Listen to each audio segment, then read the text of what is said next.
You know what's very interesting, and Susan and I have this talk sometimes, we'll hear a story, we'll hear a program on the radio, maybe on the radio, it's on a religious station, and for 20 minutes, that preacher will be preaching, as we say, and you'll think it was something that you first read out of the Radio Church of God in 1962 about Christmas and its pagan origins.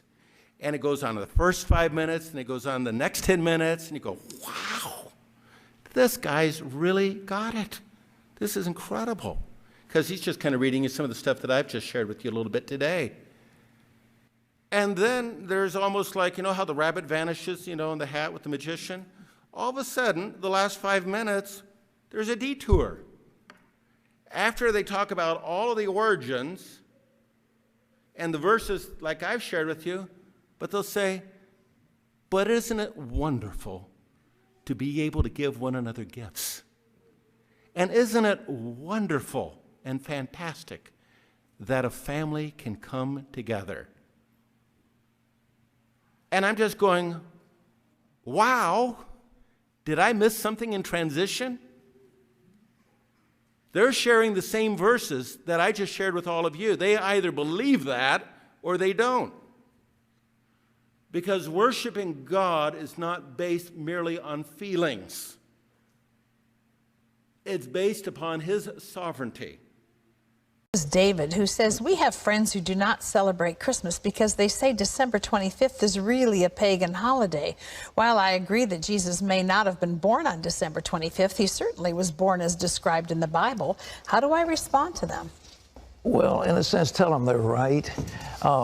You see, the winter solstice a couple of days later was the shortest day of the year, and the pagans had something called Saturnalia. And it was a time of lawlessness because all the laws were suspended. And people, a bunch of singers actually wandered the streets naked singing. And then they had orgies, sexual orgies. It was a mass thing. Well, when the Catholic Church came along in Italy, the Romans and others didn't want to give up their holidays. So they said, okay, we'll Christianize it. And so they said, okay, we'll say the birth of Jesus was the 25th of December.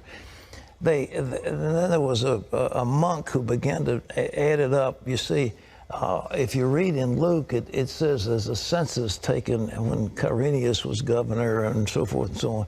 And they could take those leaders and figure the exact time dating from the foundation of Rome.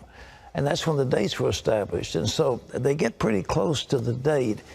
But to say it's the 25th, shepherds were out abiding in the field. It gets a little cold at night. I mean, were they out there in the middle of winter? I don't know. I've been out there on the shepherd's field on Christmas Eve. It's very nice. But it's cold. And nevertheless, I mean, what was going on? So all this business about mistletoe, pagan. Christmas trees, pagan. Giving out gifts, pagan. Every bit of it is pagan. Every single bit of it is pagan. We've Christianized it all. And so that's good. And so we have time, we celebrate for Jesus, and everybody gets all misty-eyed. But the truth is, they're all pagan. But the birth of Jesus. But the intent of the heart is what it's about. Exactly. So we have Christianized all these things. We give gifts in the name of Jesus. We celebrate His birthday. And it's a nice thing.